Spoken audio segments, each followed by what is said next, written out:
On the 28th of February back in 2014, over a decade ago now, the production of the Minecraft movie was first announced by Notch, and script work began on March 2nd of that year, 11 years ago. This thing has been in production for 11 years. My god. Now back in 2014, video game movies didn't have the best of reputation, with the first ever video game movie being fucking terrible, followed by flop after flop after flop after a somewhat alright watch to another flop. These movies were in a pit of shit and all seemed destined to fail until the release of the first Sonic movie. But even they were on track to crash and burn if the internet didn't step in. And after the release of the first Sonic movie, it's been a somewhat uphill rise for most video game adaptations. I mean, Mario, FNAF, Uncharted, Fallout, the Sonic sequels, The Last of Us. Okay, maybe not that one, but overall video game adaptations have skyrocketed in terms of success. I think it's safe to say that Hollywood is a little bit more open to making video game movies, especially since a lot of their other ideas haven't quite been the best. And so the latest installment within the Hollywood movie industry was the long-awaited Minecraft movie. This thing has been in production for more than 10 years, an entire decade purely dedicated to writing a script for the Minecraft movie. Now truth be told, this movie should be a slam dunk. Even though Minecraft isn't quite the juggernaut it used to be back in 2014, the game is still absolutely massive and the fan base is still thriving till this day. A movie with the word Minecraft slapped on it is already gonna pull in millions of loyal fans, me included. So all they had to do was just make it good and make it an enjoyable experience for OG players, parents, and kids all in one. I mean, Mario was able to do it, and so was Sonic 3 different fucking times. Surely this will be a piss easy task for a game as beloved as...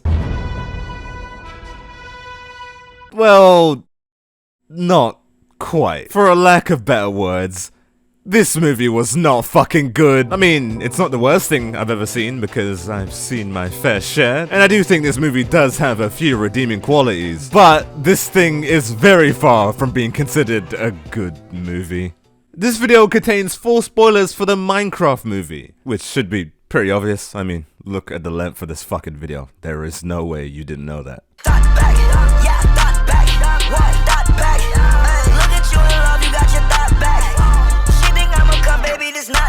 Now before I seemingly rip this movie limb from limb with my bare hands, I'd like to take some time to list off a few positives about the movie, and no, I'm not gonna troll and say there's nothing, because there are a few plus sides here. So I'll start by taking back a few things that I said in my original trailer video. This movie didn't look nearly as bad as I thought it would. The animals and mobs still look fucking horrifying, but for some odd reason, it works. It still has that ridiculous cartoonish realism to it, but so does everything in the world, which makes it a lot easier to digest, okay? It's not like they stand out. They look like they belong in that world. So plus one, the visuals aren't fucking terrible. Now plus two, the actors really sell this movie, especially Jack Black and Jason Momoa. Holy shit, this would have been a genuine fucking snooze fest without them. Jack Black screaming everything at the top of his lungs unironically managed to entertain my monkey brain just enough to make me momentarily ignore the ridiculous plot. Emma Myers was also a great addition to this movie. And some others, yeah, they were there too. The music was amazing, but Minecraft music has always been amazing. And the fan service was pretty cool. I mean, Dan TDM, LD Shadow Lady, and Aphmau being there was pretty nice. I also noticed Technoblade and Jeb being there, which was a pretty neat reference. And that's where my praise for this movie comes to an end. Because everything else in this movie was a fucking mess. From the plot, to the dialogue, to the... can you even call these people characters? And the overall story of the movie. Nothing made any sense, I swear to God. I sat down in that cinema and the second the movie started playing, I felt like I was watching YouTube Shorts. It was borderline a regular show episode, but with more acid, more crack, and much worse pacing. It felt like a fever dream. There's a reason they advertise this movie as a turn your brain off and just enjoy it. And to be fair, if I did, I probably would have, because the nanosecond you try and apply any form of coherent logic to what's going on, the entire movie falls on its face. You basically have to lobotomize yourself to not spot the beaming problems with the story. So let's go over the many hurdles this movie fell over to form their sad attempt at a plot. that bitch to the curb. I don't know if it was good, hit her off the perk. Now listen, okay, given that their source material is Minecraft, a sandbox game which is very open-ended in terms of what the experience actually is, they didn't do terrible in terms of the outline of the story. It's not like Mario, where the goal is to just save the princess, or in FNAF, where the goal is just to survive the animatronics. Minecraft's goal is just to mine and craft. So for a full feature-length film, the writers were gonna have to get quite creative, and I think they did alright. I mean, the premise of the movie wasn't awful. A group of characters that are loosely connected and are unhappy with their current day lives get stuck in an alternate dimension, that being Minecraft, and they require the help of someone who's been there a lot longer than they have to not only survive the world but also find a way to go back home. A fairly decent premise if you ask me, but when you actually think about how they got there and why they're there and just use any part of your brain in general, the plot just falls apart. Allow me to introduce you to Steve, the main character, I think. But the story starts with Steve as a kid, and he wants to be a miner. Why does he want to be a miner?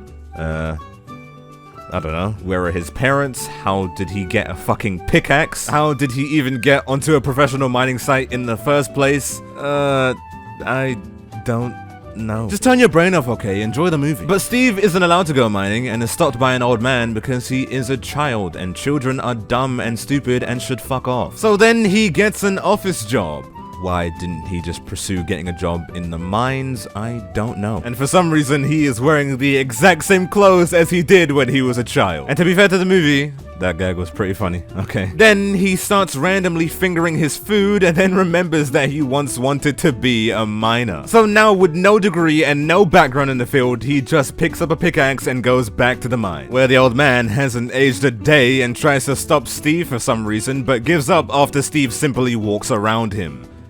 Okay. Then about 5 seconds into mining, he finds a key to an alternate dimension, finds the portal less than 3 seconds after finding the key, somehow knows exactly how to activate it, and then becomes the first person ever to step foot into the Minecraft world. Okay, movie.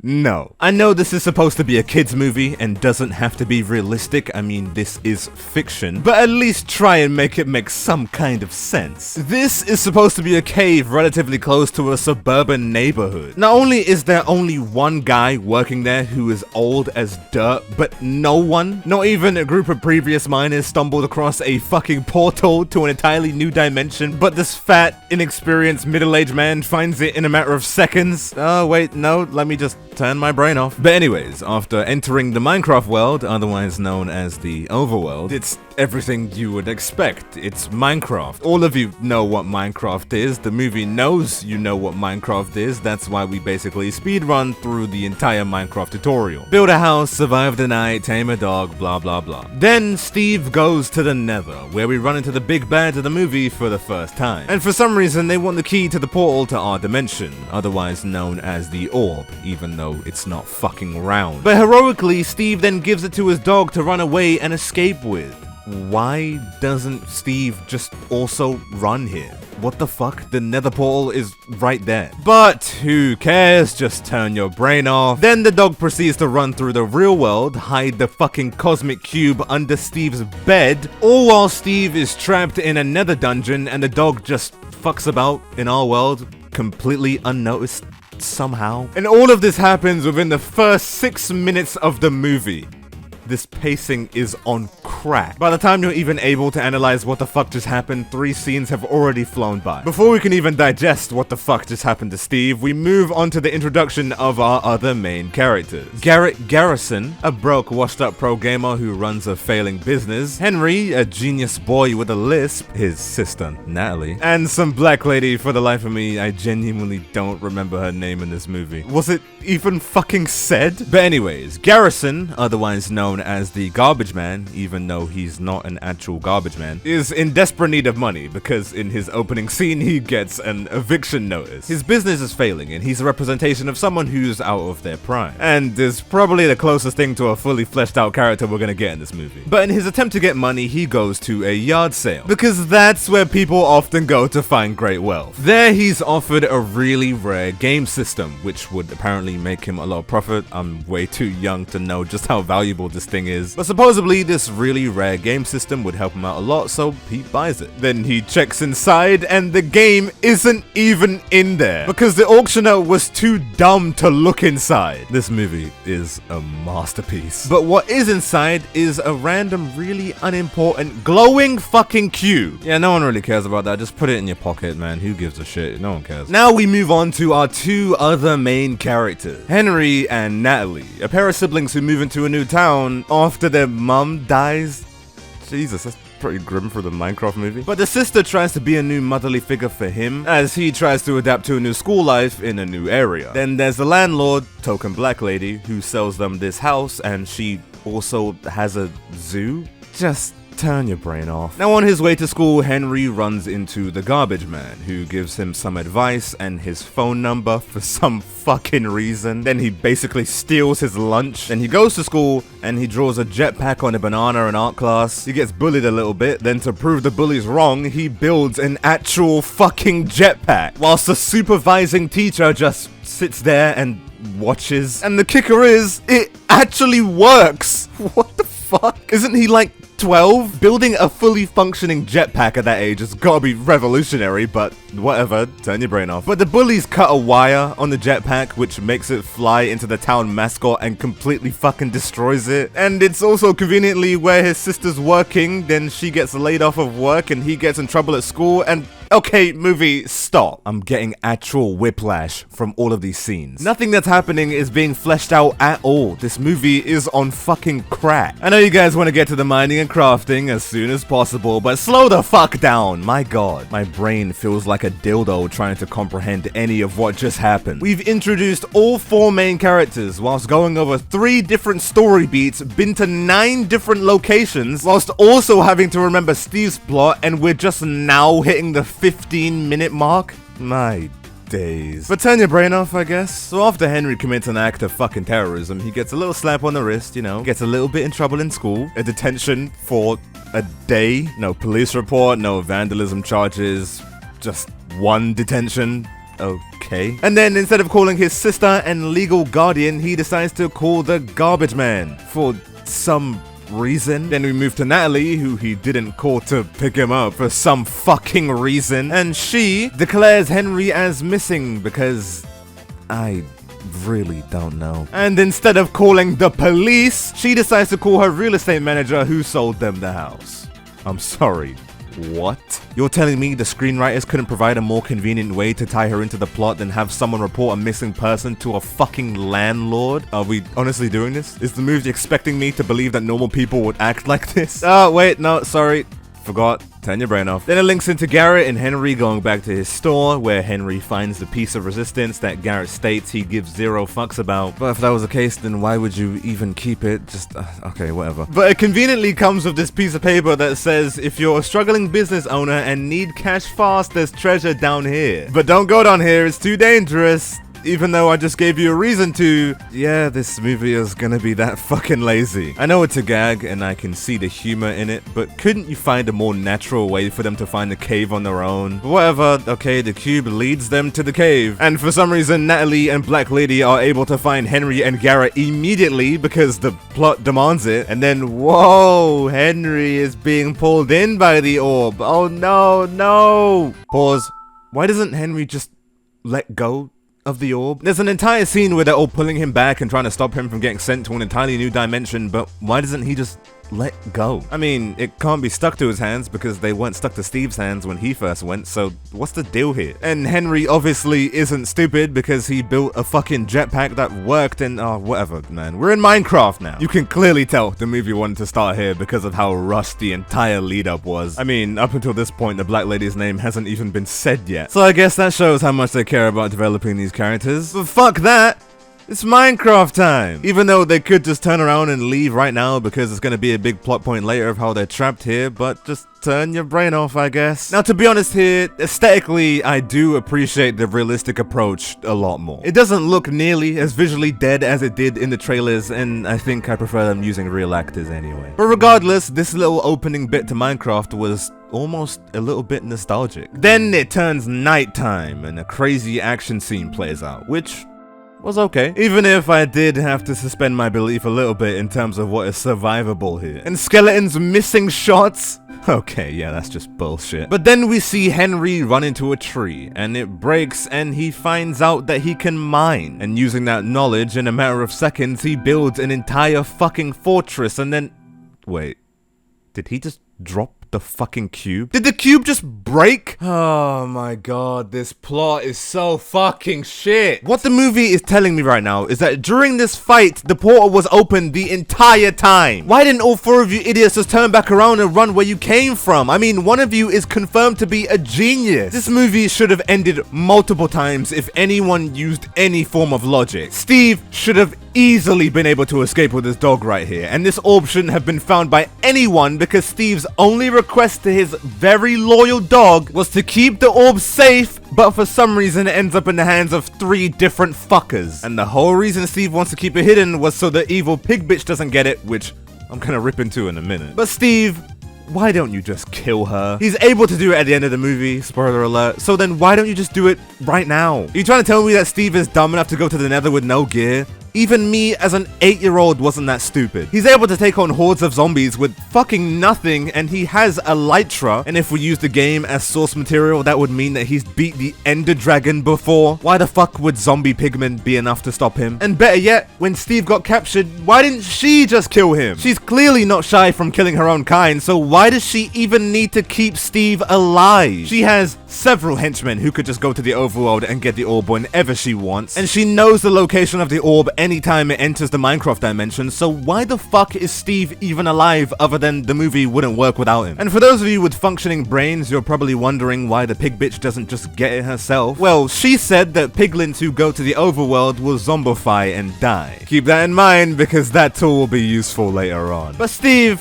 you fucking idiot. If you truly didn't want anyone to find your dumb little orb, then why didn't you get your dog to throw it at the bottom of the ocean? Or just go to a completely different country, or just break it so no one can ever activate it ever again. Everything that's happened so far is just so dumb. Natalie, if you think your brother is missing, then call the police. I know I've already said it, but come on. This is basic guardianship of children here. Black lady. Okay, I can't keep calling her that. What the fuck is her name? Dawn. Okay, it's Dawn. Dawn! Someone reports their missing brother to you. Why don't you call the police? Oh, wait, no. Somehow she's able to find him in seconds because she's now somehow Batman. Is the movie ever gonna explain that? No? Okay, well, never mind then. It's not like finding people is gonna become a prevalent point later on in the movie, but okay, yeah, fine. Garrett. You're broke and your business is suffering, so in your hopes of getting rich, you go to a fucking yard sale?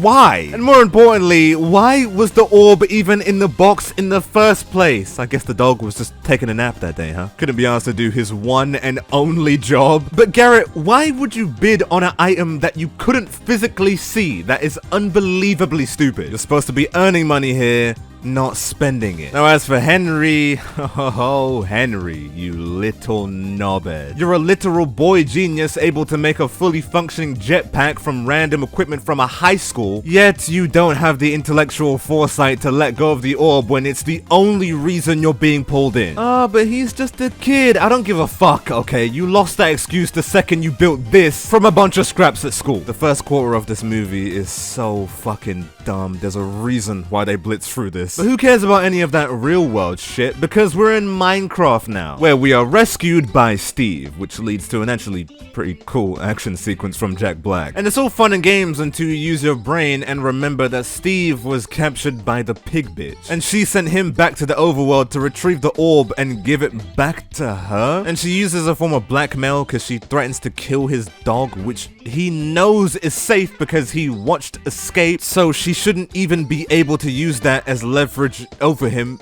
but okay, whatever. And she also has a tracker on the orb somehow. It's never explained, just don't even think about it. But a shocker to no one, Steve betrays her and decides to side with our hero so they can get back home, which they can't currently do because the earth core part of the orb was destroyed in their last battle. So now Steve and the gang have to go to a woodland mansion to find the fixed earth core piece. And then ensues a great big adventure where Garrett, Henry, and Steve break off to find the core, and Natalie and Dawn, do something I don't know, honestly, I feel like the screenwriters just didn't know what to do with them at this point. But what initially broke them off into groups was the pig bitch sending her strongest soldiers to the overworld to retrieve the ore, which then leads to a pretty decent portion of the movie. I mean, all the pigs are fighting, the people are fighting, and...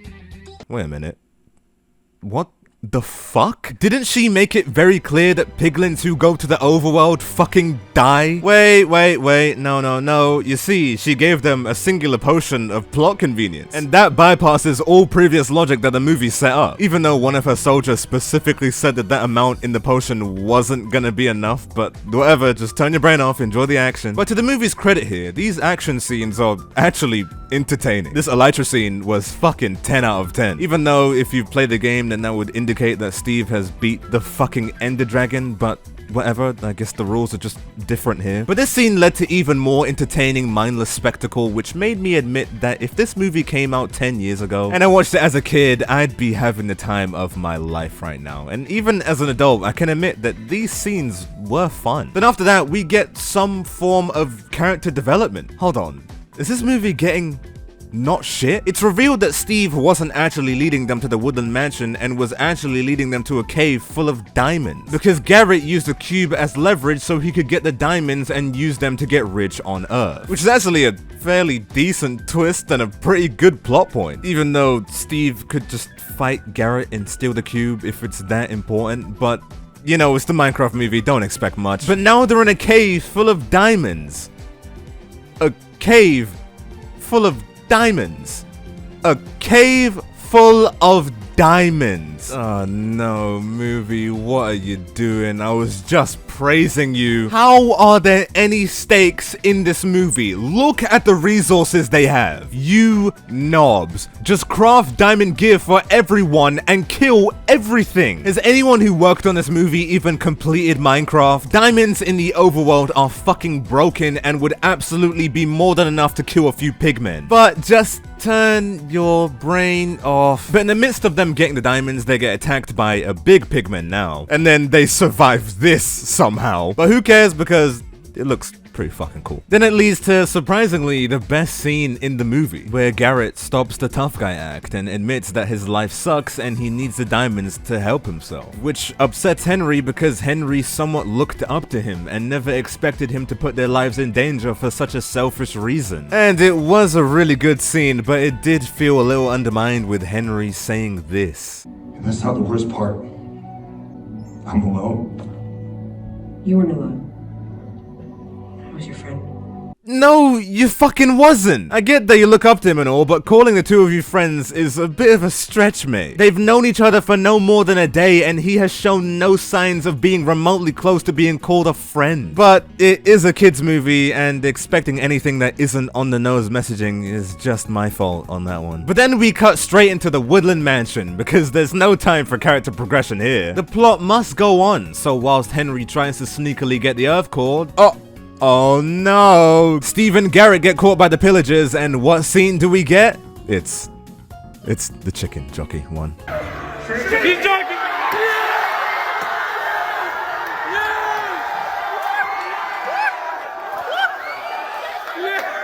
Clearly a fan favorite moment. I swear to God, I went to go watch this movie on a Monday in the middle of a school day, weeks after it already came out, and yet some kids still managed to scream chicken jockey during my movie. But whatever, right? Blah blah blah. They beat the chicken jockey and escape the Woodland Mansion with the Earth core. But then even more piglins come after them, because I guess they just had more of the potion somehow. And is that the pig witch in the overworld?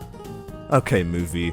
Fuck off. You stated multiple times that piglins who go to the overworld die. How are you here? It was made pretty fucking clear that they only had a small amount of plot convenient juice, so how the fuck are you alive here? I'll suspend my disbelief that this little bottle is able to be shared around this many piggies, right? But you want me to believe that there's still some left and this pig bitch was able to use it on another army?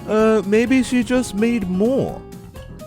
If she could make more, then why didn't she just stock up the entire time Steve was captured? Then raid the surface the second these guys step foot into the overworld. Using that logic, she wouldn't need Steve for anything because she could just go herself. But whatever, mate, just turn your brain off. Jesus, do you not get it by now? Just turn your brain off. So the witch somehow knew they were here and then proceeds to No.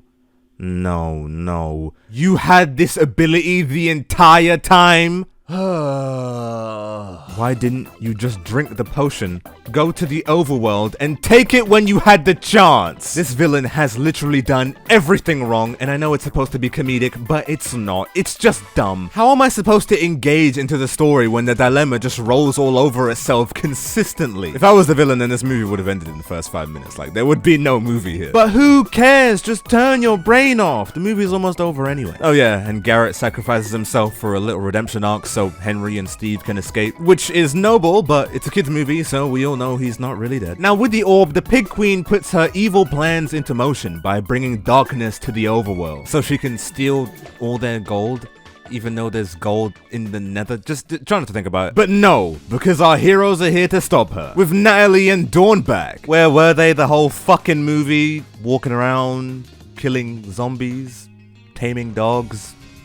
Okay. But now the whole gang's back together and they've all got a bunch of gear. Diamonds and all. And sorry to nitpick, but Steve, if you had all this stuff in the first place, then why didn't you bring it when you went to the nether for the first time? That's just common sense, but fuck it, who cares? Ignore all that because he said the thing. First we mine, then we craft. Let's Minecraft!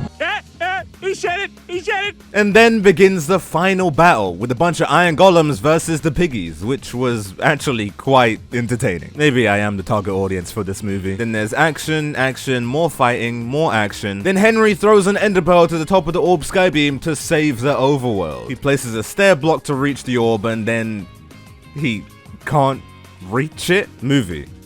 Are you fucking serious? It's Minecraft. Not being able to reach something has never happened in this game because you can fucking build. We saw him build an entire castle in a matter of seconds. Why can't he just place one extra block to reach this? Or better yet, shoot it with your projectile weapon, or just fucking jump. Look how close he is here. But no, we still have 10 more minutes left in this movie, so a giant pigling just telepathically knows he's up there and then decides to shoot him out. Oh no! Henry's gonna die! Does anyone genuinely believe this movie has the balls to kill off our main character? No? Didn't think so. Because Garrett comes back for the save. You should have known no one was gonna die in this movie when you saw him tank a creeper blast to the face. But using their newfound power of friendship, Henry and Garrett are able to use a blast to shoot out the tower and save the day. Even though we've been shown that the earth core can take damage, but I guess a skeleton's arrow does more harm than a fucking flaming cannonball. But who cares about all that because the movie's ending now, so just turn your brain off and enjoy the last 6 minutes. The bad guys are defeated, the good guys win. Everyone says their very sad goodbye to Steve as they get ready to go back to the real world, which is supposed to be very sad. A very somber goodbye. This is supposed to be a very sad scene, a very sad moment, everyone. But it's kind of undermined when you realize that they can just come back and visit anytime they want. There is literally no negative consequence for being here. The main villain is dead. Why can't they just go back whenever they want? But who even cares about any of that because Steve is coming with, and now everyone is all happy in the end. Henry is now the town boy genius because for some reason the school allowed him to make another jetpack. Garrett's store was able to flourish because they made a new game using themselves. It would have been kind of cool if he was the one who made Minecraft and Minecraft was based on that dimension, but nitpick, I guess. Natalie started a self-defense dojo because she killed a few zombies in Minecraft. And Dawn starts her own zoo because one of her 7 lines was that she wanted to have her own zoo. And Steve sings a little bit. The end. Absolute cinema. Look, okay, I like Minecraft and I like movies, but what the fuck did I just sit through? This movie is all fun and great if you don't think about anything that's happening. I know it's a kids movie and kids movies aren't typically known for having coherent logic, but at least most of them make sense. This movie steps all over its own logic consistently. From the orb's durability to the piglins in daytime to how strong these mobs are, these things go from being genuinely scary to just being manhandled by literally everyone in 3 scenes. They were serious when they said turn your brain off during this movie. Fucking hell. But the plot not being great and having several holes in it can all be forgiven if the characters are engaging. Because a story with an incredible plot is nothing if it doesn't have good characters. Having engaging characters can absolutely make or break a piece of media. So then, how did the Minecraft movie do in terms of characters? Well, not great. She's so bad, oh, made me nervous. My Porsche horse, oh, ran a dirt. Bye, bye, bye, birdie. Now, to be honest, I don't really have much to say about these characters because half of these people don't have characters. They're kind of just in the movie and don't do anything other than just be in the movie. In fact, in my entire breakdown of the plot, there's just some characters I flat out just didn't mention, like the principal. She has an entire side story where a villager travels to our world, then she hits him with her car and they go on a date. And in all fairness to the movie, it is a pretty funny scene and does lead to some humorous moments, but that's all it is. A gag. Comedic side stories usually tie into the main plot in some kind of way, but this one just doesn't. These scenes could have been completely removed from the story and nothing would have changed. And as much as it hurts my heart to say this, the same could be said for these two. Honestly, they don't really do anything. All of Natalie's dialogue boils down to, I need to get Henry out of here. Yeah. Everyone needs to get out of here. What do you think they're going to the Woodland Mansion for? And Dawn's dialogue can be boiled down to quippy one-liners that just feel really out of place at times. Her only contribution to the movie was to tame a bunch of dogs to use in the final battle, even though I feel like a bunch of iron fucking golems was enough. Honestly, I really do like both these actors, especially Danielle Brooks. She was great in Peacemaker, but she just didn't feel needed here. Both her and Emma were gone for a large portion of the movie, and it doesn't help that the best parts don't include them. Now, as for Garrett and Steve, I like these two. I wasn't joking when I said without them, this movie would have been a snooze fest. They absolutely carried here. Jack Black in a blue t-shirt as Steve could have easily failed, but because he's so ridiculously entertaining, he somehow made it work. Even though his character can feel like nothing more than a Minecraft tutorial at times, I still liked him. He doesn't feel like Minecraft Steve per se, like he's still very much just Jack Black in a blue t-shirt, but he was necessary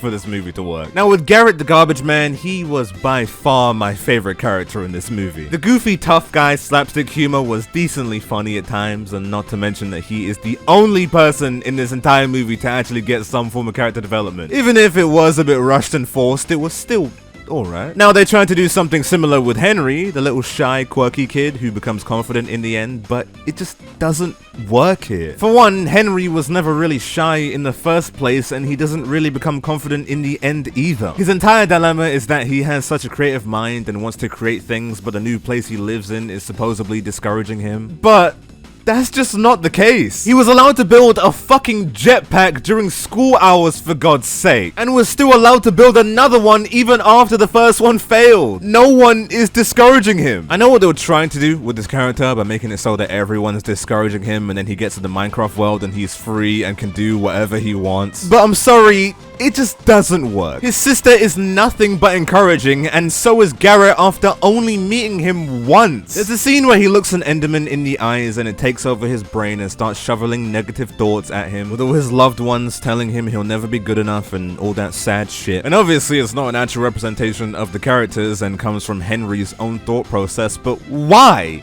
No one has even been slightly discouraging apart from one guy at school, and it just makes his entire internal conflict feel kind of hollow. And then at the end of the movie, he's just fine. I guess I'll just have to turn my brain off on that one. But to be fair here, without this conflict, he wouldn't really have much of a character either. But the most annoying fucker in here, and the only one I've avoided talking about in detail, is the Pig Witch. Oh, Pig Witch, you little goblin, you fucking rodent, you absolute beanbag. You have to be top 3 worst villains I've ever seen, if you could even call her one in the first place. So first things first, she has the ability to sense the orb, telepathically grab the orb, and go to the surface whenever she wants. How is this even a movie? Just go to the surface the second you sense it pull up to your world, grab it, and end the world. No need for Steve, no need to send random henchmen, and if you were gonna send them, then why don't you go with them to ensure they don't fuck up? You being there can only add strength to your army, good lord. But why is she even a villain in the first place? Why does she even want the orb? Well, there was a talent show, and she got made fun of, so then she decided to bring darkness to the entire overworld and steal all its gold. I am not joking. It took someone 11 years to write motivations for a villain, and this was the best they could come up with. Getting laughed at during a talent show. Wow, movie. Wow. No Ender Dragon, no Warden, no Wither, just a random hunchback piglin who got bullied a little bit. But look, okay, at least it's still Minecraft, right? At least they still follow the basic rules of Minecraft, right? Right? 30 boppers, got them choppers like the purge. Brand new farm, did you dash, hit the swerve. Red alert, my bad back, that bitch got killed. Why the fuck did the zombies attack this random sheep here? Fucking hell, that was grim. Steve visibly shows that using water buckets breaks fall damage, just like in the game. So why were they all so scared during the elytra scene when there is water right here? Garrett, for some reason, survives this, and he also somehow survives this. And after surviving this, he finds a random shovel on the ground and uses it to break stone. Why not just have him find a pickaxe? That would have just made more sense. Steve's dog is randomly aggressive against Dawn and Natalie, even though he's already tamed. Using a bone that comes out of nowhere, Dawn is able to tame an already tamed dog. There is no water in the Nether, making it virtually impossible for the pig witch to make any potion. Steve finds diamonds this fucking close to the surface. Why did this sheep just vomit? This crafting recipe was able to make bucket nunchucks. After losing its baby zombie, this chicken is still aggressive. Doing this would not lead to cooked chicken, it would burn the animal and the food. Listen, alright, I'm not expecting this thing to be a one-to-one translation of the game, but come on, mate. In what world is anyone surviving this? Creepers are fucking dicks, man. They would not wait this patiently to explode. But in all fairness to the movie, these nitpicks don't really ruin the viewing experience per se. It's just me and my hypercritical mind. I was never really expecting it to be exactly like Minecraft in the first place, so it not following the source material beat for beat isn't really the end of the world. If they shoot at us, we gon' pop back. You keep acting tough, need to stop that. I'm already done, can have your thought back. So then, with all that said, all my shitting all over this thing complete, did I at least enjoy the movie? Surprisingly, yes. We live in such polarizing times to where people either absolutely fucking hate something or love it to death, but I just don't think that works with all media, and this movie is definitely not one of those cases. This movie was a fun viewing experience, even with all its brutally obvious flaws. It's campy, it's so bad it's good. For every time I rolled my eyes, there was a time I was genuinely smiling. The Minecraft movie is far from being called a good narrative, a good structure, a deep story. If anything, I don't even know if you can call this a story at all. The characters are borderline cardboard and the green screen looks like it was made in Photoshop. However, I still had a good time. And in some cheesy way, I guess that's what watching movies is all about at the end of the day. A concept that Disney still doesn't fucking understand. No matter how bad the movie is, if you've entertained your audience, then you've done your job. And I hate to admit it, but the Minecraft movie did its job. I was entertained here. Would I watch it again? Fuck no. Would I recommend it to anyone who's over the age of 5? Fuck no. But I'll admit I did enjoy watching it on the big screen for the first time. If I was gonna rate this movie, I would give it a strong 2. If we're gonna push it, 2.5. However, due to C418 being on the official soundtrack for the movie, it's now an 11 out of 10. I don't make the rules. But oh well, that movie was pretty fun. Glad I watched it. Surely there's no outside controversies with this movie being in theaters, right? I mean, there's no...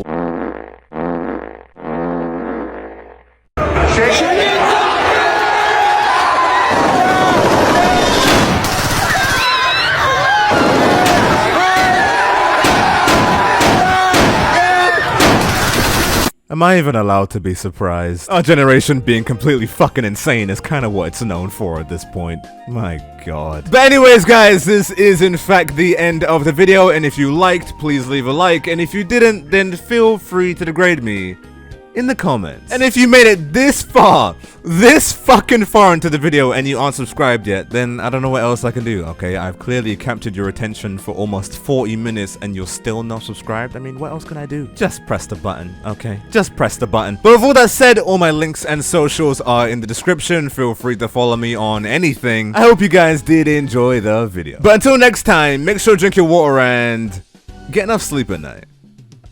Okay, goodbye. Yeah,